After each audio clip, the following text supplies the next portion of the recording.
Representative Ryer.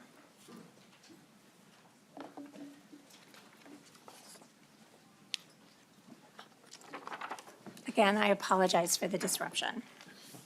Thank you, Madam Chair. No harm done, and I'm eager to hear from our testifiers. We have a lot of perspectives at the table. We certainly do. So we will begin with Adam Janik and then followed by Aaron Wilkie. When you're ready, if you'll please state your name for the record and begin your testimony, please. Co-Chair Cleveland, Co-Chair Nash, and members of the committee, my name is Adam Janiak, and I'm a negotiation specialist at Education Minnesota. House File 2904 creates a statewide large health insurance pool for all public schools and their employees. The pool, named the Educator Group Insurance Program, or EGIP, would provide increased stability across the state for districts small and large. The EGIP pool would create increased stability by spreading risk over a larger group. The state would oversee the program similarly to how they currently oversee CGIP, the State Employees Group Insurance Program. Importantly, the EGIP program will be modeled after that current state program using the same tiered cost level design.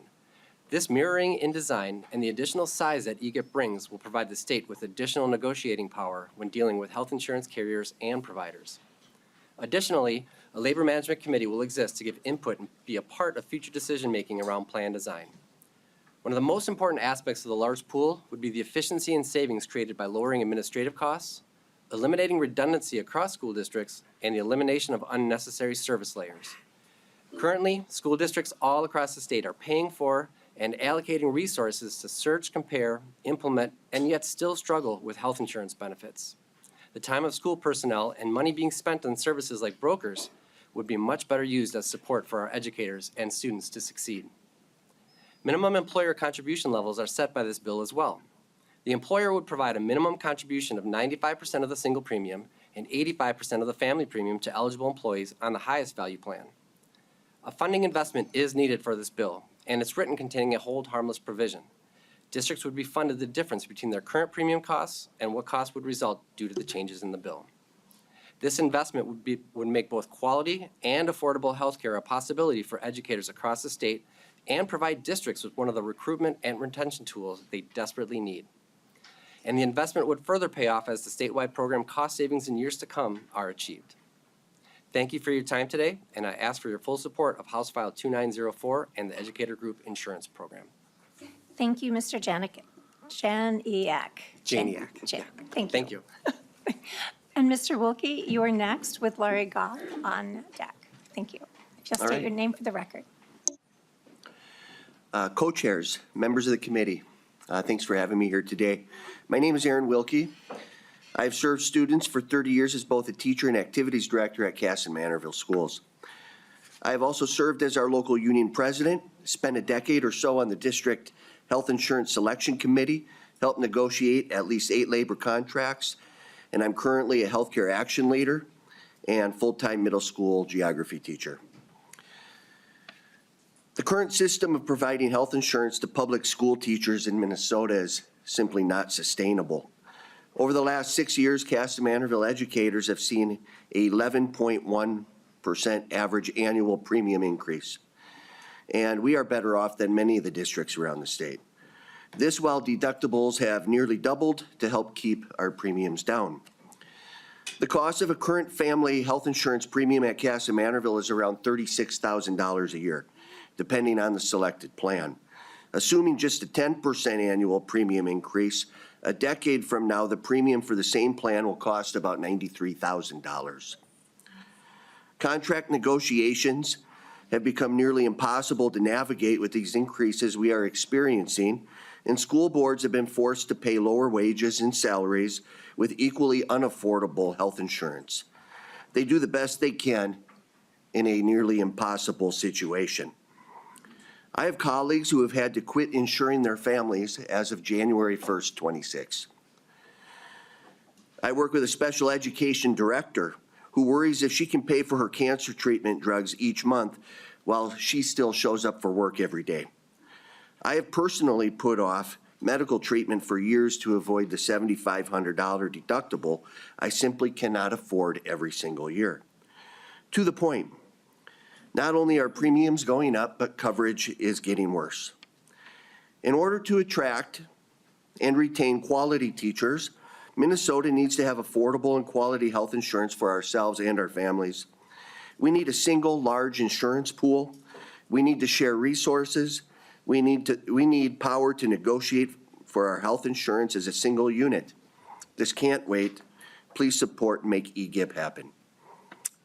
Thank you for having me here today.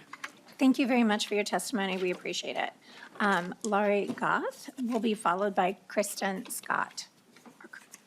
Chair and members, my name is Laurie Goff, and I'm a special education para for the St. Michael Albertville School District. I provide academic support in general education classrooms, and I run the resource room where students can get extra help. There was a time when education support professional jobs were sought after because of the good pay and great benefits. But after 25 years of underfunding by the state of Minnesota, our wages and benefits have not kept up, and positions like mine are hard to fill. When bargaining, the district comes to the table, says, this is your budget, wages or health insurance. Not everyone takes the insurance, but everyone takes the wages. So the insurance gets more expensive and the plans get worse. After decades of disinvestment, my insurance is, well, bad. I'd like to tell you about my son, Jacob. One day he woke up, he couldn't see out of his right eye. After many appointments with many doctors and specialists, and patiently, also known as agonizingly, waiting for test results and numerous MRIs, we found out he has a rare eye disease. It took a year, but the doctors found a way to stabilize it. Unfortunately, the medication that the doctor prescribed, our insurance will not cover. Instead, we are forced to use a medication that is for children with cancer who are waiting for a bone marrow transplant. It suppresses the immune system and has possibly devastating and irreversible long-term side effects. He needs to be on this medication for at least 3 years, but possibly forever. The medication isn't covered by insurance either, but it's $168 a month out of pocket rather than $7,000 for the medication that was actually prescribed. I worked 3 jobs to pay for medical expenses, and my son may still lose his sight. Sorry, that does make me emotional. Imagine telling your child that you can't afford to keep them healthy. I don't want to be just one more sad story, though, but I do want to put a face to a statewide problem. ESPs in every district in our state are struggling to care for our families. This is a statewide problem, and it needs a statewide solution. That's why the statewide health insurance bill is so important.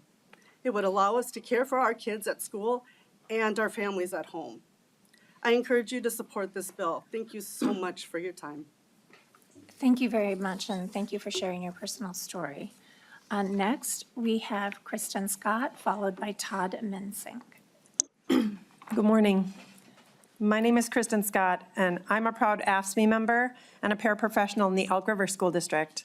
I'm here today to share with you about the burden of health insurance premiums on people like me. Working in public education is a calling. We surely aren't here to get rich. We're here because we love our kids, your kids.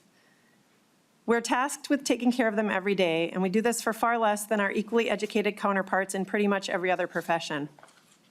The amount we pay in healthcare premiums and deductibles has continued to go up year after year, much faster than our wages. The last renewal we had in my school district was 11% higher than the previous year. We had negotiated for a modest increase in the district's contributions to our premiums in our recent contract, and it was barely enough to cover it. It pretty much brought us back to where we started, and now we're looking at another increase. I sat this year on the insurance committee where we listened to a consulting company who has paid 5 times my yearly salary, explain to us how prices are going up for prescriptions and procedures, and how we are going to need at least a 10% increase just to cover expected costs, plus more to increase our reserve. We talked about how many people on our plan are high-cost claimants, because if we have too many of them, it could affect our renewal. God forbid one of our coworkers or our own family member has a heart attack or a car accident or a cancer diagnosis, a premature baby. There's something wrong when someone who is going through one of the worst times in their life could feel bad for using the health insurance that they pay for. Yet these are the considerations that we're talking about, and we have a decent-sized school district. This hits smaller districts even harder. What we're doing now isn't sustainable. We need a more efficient, cost-effective health insurance system, and I believe EGIP is it. When we work together, we have increased bargaining power with the insurance companies and more stability for our families. Please support HF 2904. Thank you. Thank you very much for your testimony. Next, we have Todd Mensing, and then followed by Kirk Schneiderwind. When you're ready, please state your name and begin your testimony, please. All right. Hello, my name's Todd Mensink. I'm the Director of Labor Relations and Benefits for Anoka Hennepin Schools. I'm here on behalf of the Association of Minnesota School Districts, Minnesota Association of School Administrators, and Minnesota Association of School Business Administrators to address some concerns we have with the bill. Just so you know, Anoka Hennepin is the largest district in the state. We're currently self-funded and use Medica as our third-party administrator. We have about an $86 million insurance budget. And about 3% of that goes to administrative fees. In recent years, we've had some ongoing large claims for a small number of members that have had a major impact on our premiums. So we understand the concern. If we were a smaller district, these would have been truly catastrophic. If they were part of a smaller pool. This bill is in part an attempt to remedy that problem of catastrophic claims. And we appreciate that, but there are some other options we could explore and some other concerns with the bill that I want to go over. So first, the statewide pool, the first part of the bill deals with the statewide pool, basically replacing each individual in district's insurance with a statewide insurance plan.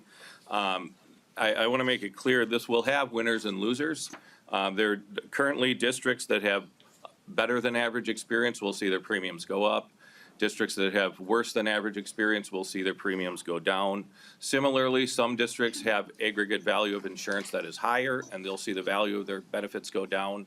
Some have lower, and they'll see the value of their benefits go up. Having said that, that's not necessarily a reason not to go with it. A big concern lots of my colleagues have is that it takes away the opportunity at the local level to find point solutions that might work better for their individual employees. And it doesn't really save a whole lot of cost or administrative burden. So as districts, we're still going to be paying, we're still going to have to run open enrollment, manage life events, COBRA, retirees. Most of our administration stays the same. There may be some savings on TPAs, but currently, our broker fees are 0.2% of our premium. So the savings coming from going to just a statewide broker versus each district aren't significant.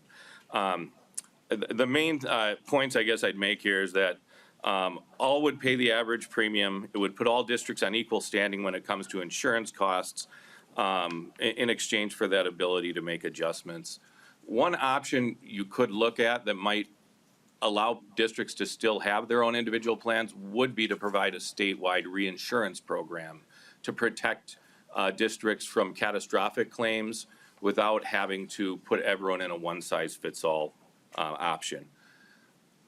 The second part of the bill is actually the part we're more concerned about, and that's the part that overrides currently negotiated language regarding benefit eligibility and contributions with a standard statewide contribution.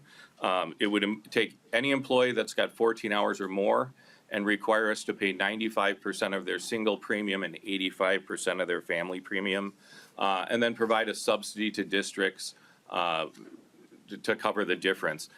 Just looking at Anoka Hennepin, if we were to go to EGIP and the plan, if the rates would remain the same as our high plan rates, this would cost us $4,000 for every single employee with single coverage, $17,000 for every employee with family coverage, $27,000 for every employee who moves from single to family, $39,000 for every employee who's currently ineligible and chooses to move to family coverage, and $14,000 for every employee that's currently ineligible and chooses to move to single coverage. Thank you. I'm going to have to ask you to Okay. wrap up, but is a closing statement?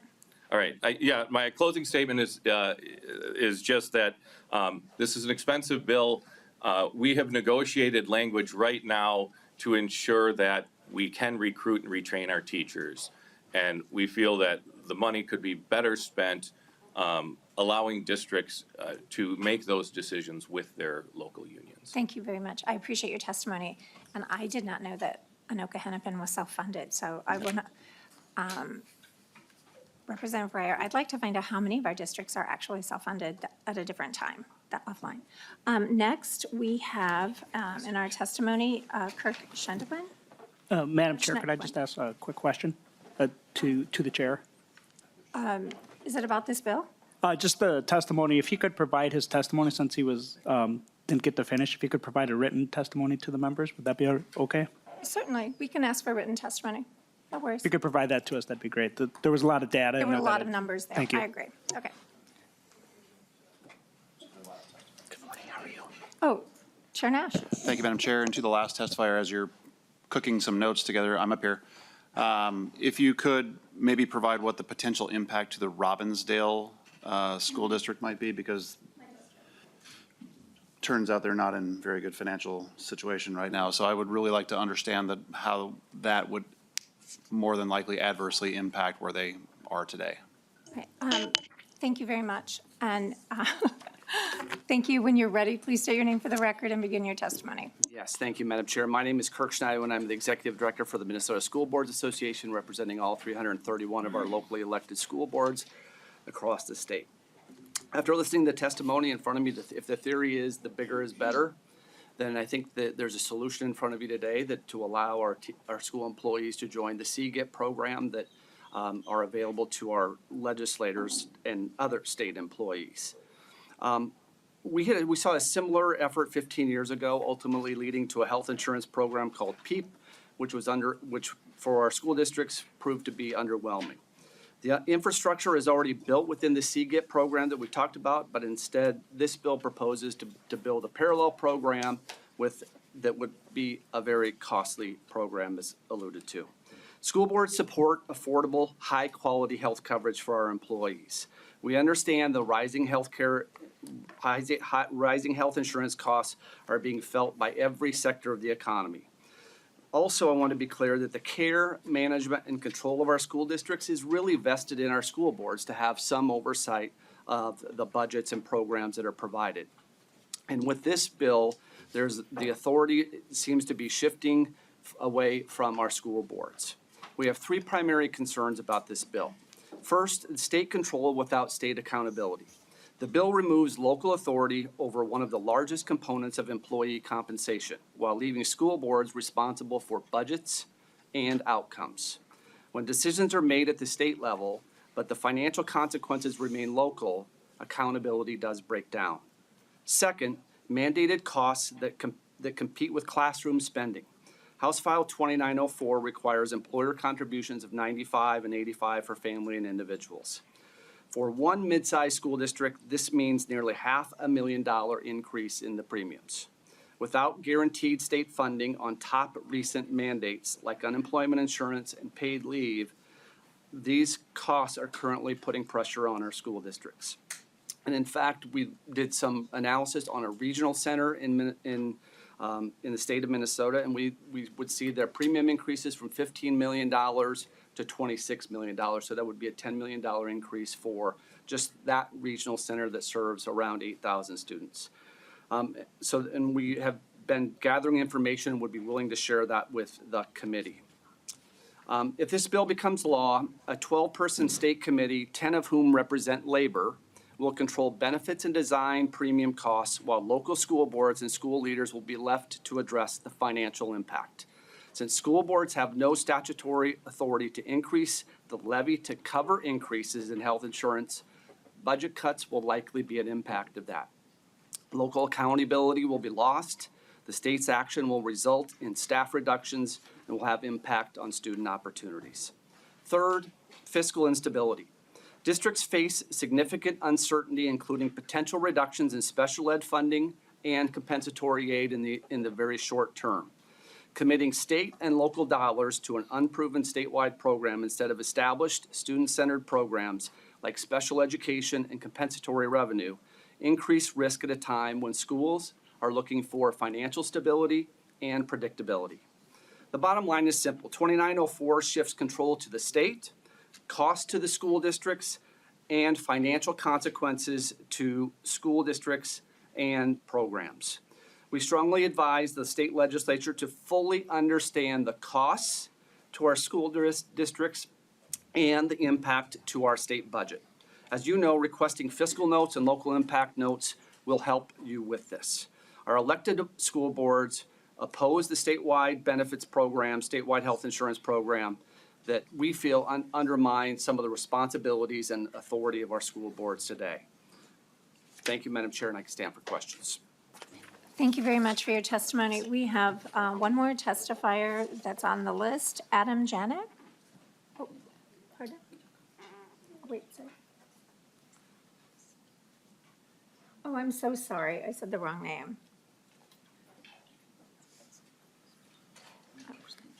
All right.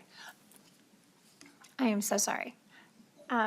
If I could ask Adam Janik to come back to the testifying table and talk about educators joining CGIP. What would that do to CGIP? What would that be about? Or do you have any other comments about that, since it was just mentioned? Thank you, Chair Cleavorn, Co-Chair Cleavorn, and Co-Chair Nash. Your question, if you could, you want us to talk about what we have looked into for CGIP as far as what the options are, or do you want CGIP to speak to That would be because you have wonderful. you What are have the personnel that could options? speak to CGIP as well. What are the options available in CGIP? And then what would adding the teacher pool to CGIP, if you have a response to that, what would that be like? Thank you for clarifying. So the first part, I'll answer what conversations we've had, what research we've done. I think the second part, as to the actual impact, would be better for your staff to find out from whether it's MMB or other. So talking about what we have looked into and what CGIP provides, I know the option of letting someone join CGIP or a group or bargaining units join CGIP. One of the big things when we talk about these pools, whether it's a voluntary pool as mentioned that currently exists such as PEEP, or a static pool or mandatory pool where the employee group, the members of the pool are set already like CGIP, is that voluntary or mandatory nature. And when I say mandatory, the set nature of that pool. When we talk about health insurance and that stability and predictability that those pools bring, it's vital when you are looking at a more stable or more predictable group to have that set group. Now, that doesn't mean that a voluntary pool cannot work, but when we talk about that, we want to make sure that we look at that from that lens. And so the idea, and it's a very open statement to say allow to join, to the idea of making CGIP a voluntary pool or putting a voluntary aspect in addition is not something that we would look as an option, because that would actually decrease the stability of the CGIP pool, and we have no interest in moving anyone backwards. So when we talked about this and talked about what our options are, and I just want to make sure that we do note that MMB, with the questions that we asked, were amazing, I would say, stewards of your work and the work of this legislature as they were able to answer what they could and couldn't with fidelity. We do appreciate that when there are so many questions around health insurance. We talked through the different options and what those impacts would be. And so some of the things when we talk about like how do you move something forward, well, the idea of changing one thing in order to make another, that does sometimes make things more difficult, even though if someone says, well, why don't they come join it? That makes it sound easier than the realities of getting agreement across not only groups, but across aisles as well. So when we looked at that, we wanted to make sure that we found the clearest path to that. But then also when we looked at all of this, the big thing we wanted to make sure we did is have static pools or pool, and we also wanted to make sure that they were as efficient in administration as possible. And so when we boiled down all the different things, whether it's all of the state employees being under one system and all the school districts being in another, and how that would look joining together, or how that communication would go, or specifically how the plans would run.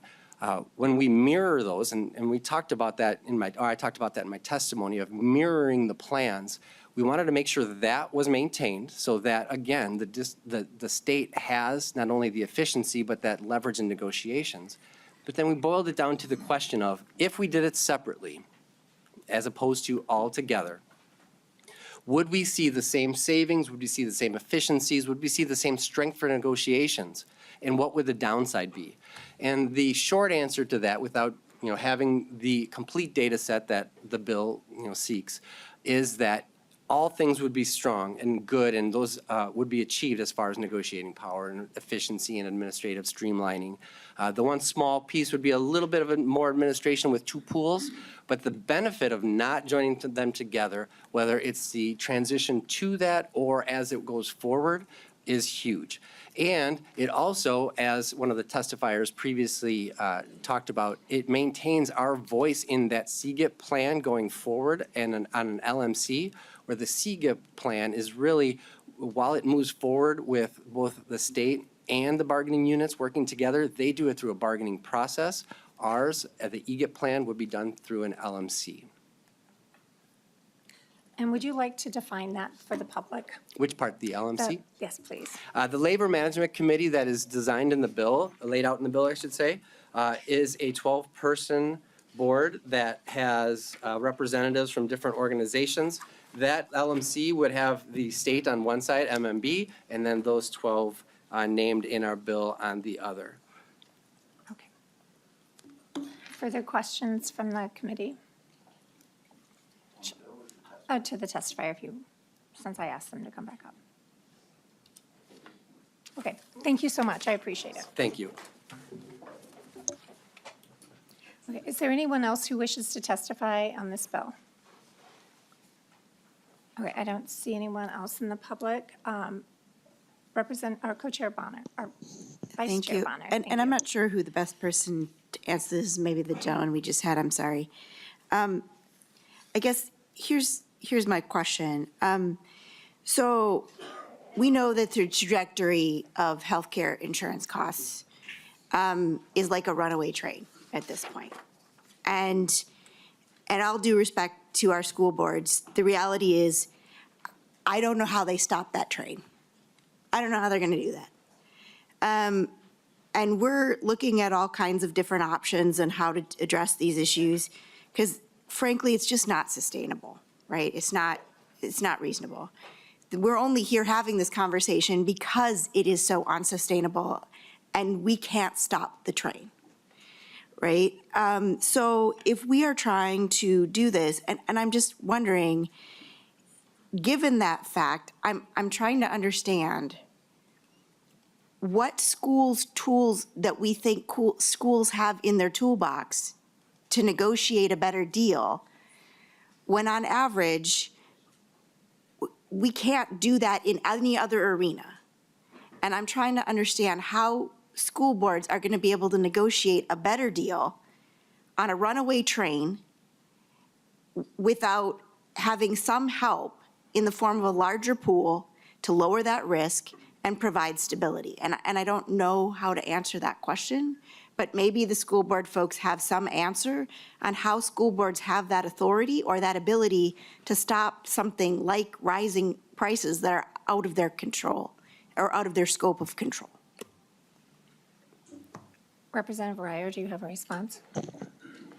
Thank you, Madam Chair. I'd invite testifiers to speak to that if they wish.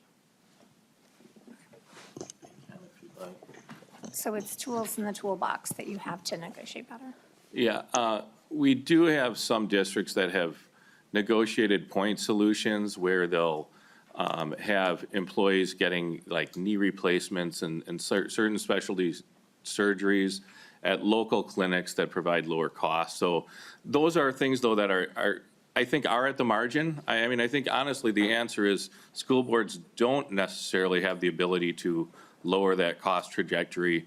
But I think we would argue that this bill doesn't lower that cost trajectory either. It evens out what everyone's paying, but ultimately the cost of insurance will go up the same whether we're part of a big pool or whether we're part of lots of small pools. So I hope that's, a satisfactory answer. Yeah. Thank you. And Representative Bonner, I'm going to ask to keep these really short because we want to, I get it. yeah, these are questions to the testifiers, and then we're going to go to questions to the bill. Okay, so if you have questions to the testifiers, okay. Do you have questions to the testifier? Okay. I can save it. Are you sure? Okay. Representative Clardy. Thank you. Just a quick clarification. You had mentioned that, or maybe it was my interpretation, that this was competing with other funding streams.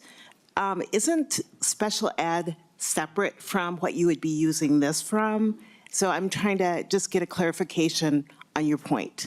So I guess my point was, right now, we have negotiated insurance contributions. Most districts are not providing 95% single and 85% family. We all could have done that. We made a decision through negotiations to prioritize salary over maintaining, Cadillac insurance plans and providing large contributions. And so we do know there's a big cost to this bill, and my contention was just that money could be used in other ways that might be more beneficial. I think the question was, isn't special education a categorical? Special education is categorical. Right, so yes. we don't use that for healthcare. I think that was the point you were trying to make. Is that correct? Thank you. Representative Kraft? Thanks. Yeah, I'll have a comment later, but I do have a question. You spoke about some districts being winners and some districts being losers in this proposal.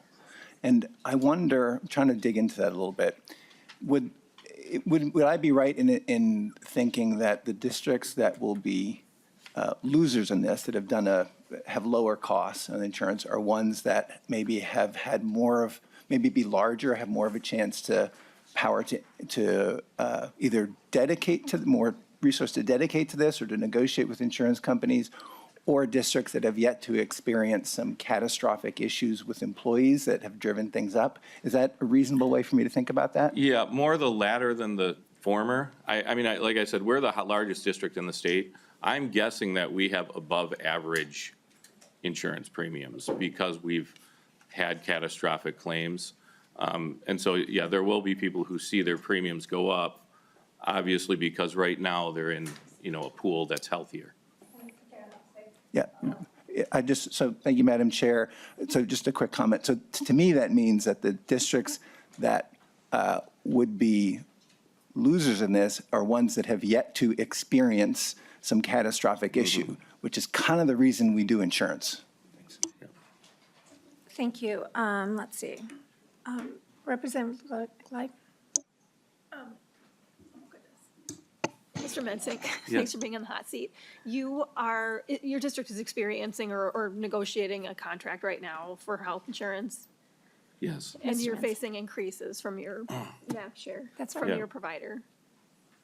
Yeah, we're anticipating increases. Okay, and Madam Chair, who's going to absorb those increases? It'll be a mix of, employees and employers. So we've negotiated increased contributions for next year over this year. I don't know at this point whether those contributions are going to exceed the increase or not, match the increase in premium costs. Right. Is there any other follow-up? Representative Gleib? Any questions on this side of the table for the testifier? Okay, thank you very much for coming forward. This bill is going to be laid over. I just want to make sure that Mr. Benshoff, if you wanted to say anything on behalf of MMB about teachers joining CCAP? Oh, there you are. Thank you.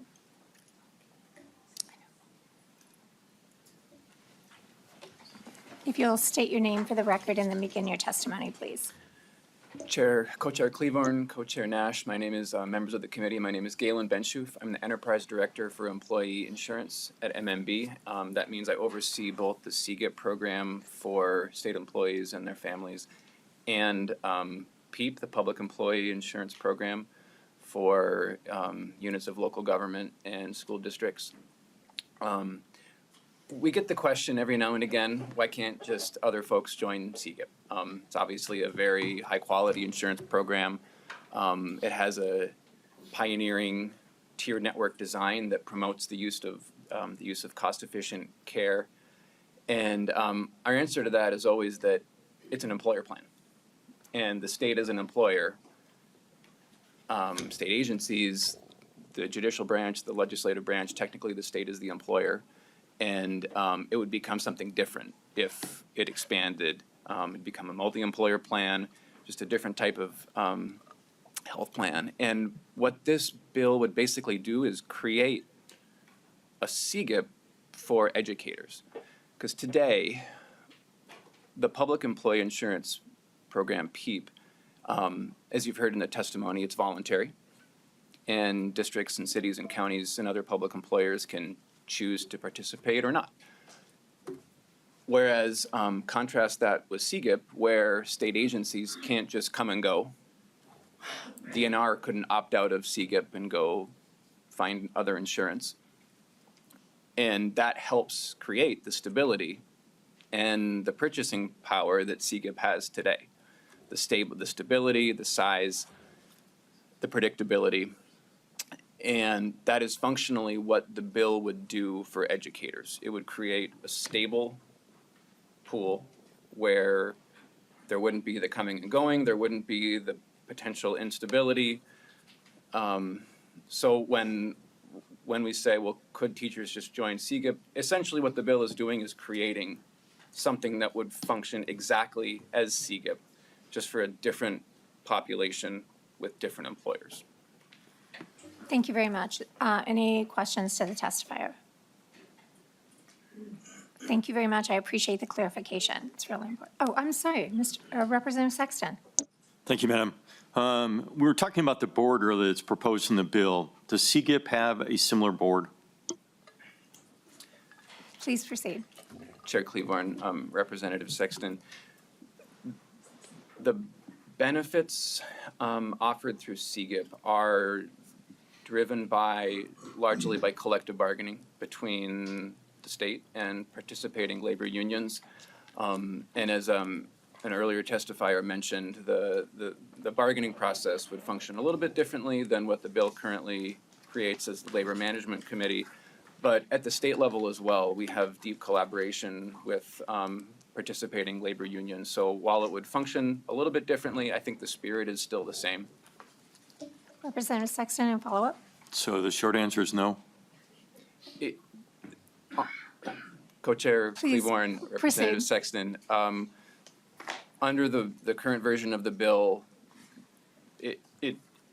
benefits would not be collectively bargained in the exact same way that they are for state employees and other participants in CGIP.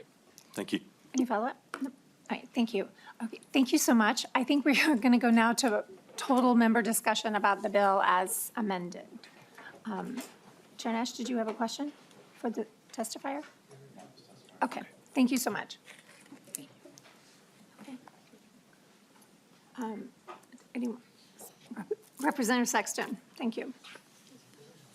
Thank you, ma'am. Thanks for bringing the bill forward. I mean, this is a huge problem we've got to figure out. I'm not sure this is the right one, though. I did notice, though, under the definition of employer and employee is included county and municipal hospitals, but we didn't hear from any of those groups today. So I don't understand what the impact is. Representative Breyer. Thank you, Madam Chair. Thank you, Representative Sexton. So PEEP includes public employees of multiple types, municipalities and the like. So this provides an opportunity for those units to be able to join this so that we aren't taking something away and freezing them out. Any follow-up? I guess for the total picture, it would have been good to hear from both the employer side and the municipal hospitals as well as the employee side for future reference. All right, thank you very much. Representative Kraft, did you have a question? I have a comment. Please proceed. Yep. Thank you, Madam Chair. Representative Ryer, thank you for bringing this bill. I want to start by grounding us a little bit with something that one of the testifiers said. Healthcare is something everyone should have. Not being able to afford to keep your kid healthy, why should keeping your kid healthy depend on the amount of money you make? And I also want to talk about one of my constituents is involved in negotiating one of these agreements in the school district he works for, and is saying that now the numbers are coming out for health insurance premiums going into effect next school year and facing between a 15 to 20% increase in premiums, which will turn into an overall pay cut for teachers. You know, why this healthcare is so part of people, of compensation is beyond me. I want to close it with, there were two statements made that one I disagree with and one I agree with, but I want to go through that. There was a comment that this isn't going to help lower costs in aggregate. And I find that just an irrational comment. And here's why. What we're talking about here is creating a bigger pool, right? Bigger pool, spread costs, more, that's what insurance is about, right? So rationally, this will lower overall costs. Certainly, there'll be some districts that haven't yet experienced catastrophic things that will be paying a bit more. But in aggregate, this is going to drive costs down. And you just look to things that the federal government is doing, where they're negotiating, Medicare is negotiating 10 high-cost drugs to drive costs down. It's the same concept. The other comment was made is that ultimately costs are going to go up anyway. I agree with that too. We have an unsustainable healthcare system in this country. Right? We spend per person more than $6,000 more than other developed countries on healthcare, and we get worse outcomes. So this is an important issue. I help you bring it up. It's a Band-Aid on the overall issue, but I thank you for bringing this bill. Thank you so much. I'm going to ask members to be brief. We still have two more bills. And Representative Bonner, I cut you off last time, so you get latitude. Please go ahead. Thank you. I'm just going to, in the interest of time, make a comment here. I mean, first I want to say one thing that struck me when we were talking about this and about people asking about having a Cadillac plan. What does that mean? That means actually having a plan that cares for your family. I don't call that a Cadillac. I'd call that a Honda Accord. Just saying. So I think we want to be careful about that. But the reality of this is that we live in a market economy. I mean, I think that we understand the economic factors at play here. This is a runaway train in which, frankly, it's a fool's errand for any school board or anyone to try and place themselves in front of a moving train. It is just crazy. And I think we have to acknowledge that fact and call a spade a spade. The reality is, in a market economy, we know that larger pools means that we lower our risk. We have a greater ability to spread out that risk over that larger pool, bring down costs, and bring down premiums. Yes, they're going to go up. That's going to happen. We also have to be clear-eyed that this plan means, yes, we would have to spend some money up front. But the real question we have to be asking ourselves, members, is what happens if we do nothing? That runaway train, it's already left the station, folks. And I think the cost of doing nothing or not having these conversations about how we actually slow the train down just a little bit, it seems crazy to me. So with that, I'm going to leave it there, but just end with, we know that this model works. We know that it's been proven. We know that spreading out that risk actually does lower costs for everyone across the system and makes it more stable and sustainable. We don't want another Medica or another UCare on our hands. So thank you for that. Thank you very much. Chair Nash, do you have any? Thank you, Madam Chair. Just a couple of comments to either the author or you, Madam Chair.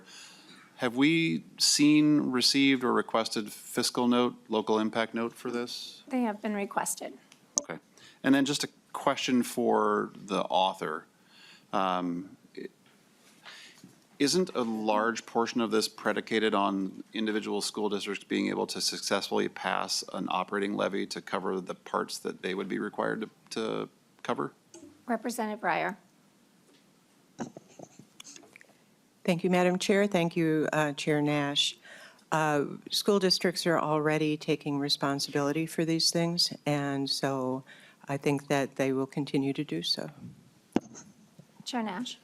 Madam Chair, thank you. Well, that wasn't really the question, but I mean, so on the outside chance that this becomes more expensive, because things often sometimes happen that way, and an operating levy is out of sync with the increase in costs, it might put it in a very perilous position for a lack of funding. And if you can't fund it, you have to go to the taxpayer, and that's not something that municipalities do. They pass a levy each year, but school districts have to pass a special operating levy under a vote. If the vote was unsuccessful, that's my question. What happens if the vote is unsuccessful with a potentially more expensive plan that you're proposing? Representative Breyer. Thank you, Madam Chair. Chair Nash, I think you're raising a point that we will continue to discuss. We've been talking about the financing mechanisms and what it looks like, and I expect to be having extensive conversations with school districts and with the organizations of superintendents and school boards, and we'll talk through that. And then, Madam Chair, we're laying this over. Correct. We're awaiting the The motion forecast is to- tomorrow, and yeah, thank you. Motion is to lay it over. Thank you very much. Any closing comments before we leave? No, I appreciate the time of the committee and all the feedback, and look forward to moving forward in due course. Thank you very much. And with that, we'll move on. I will restate my motion to lay this bill over as amended.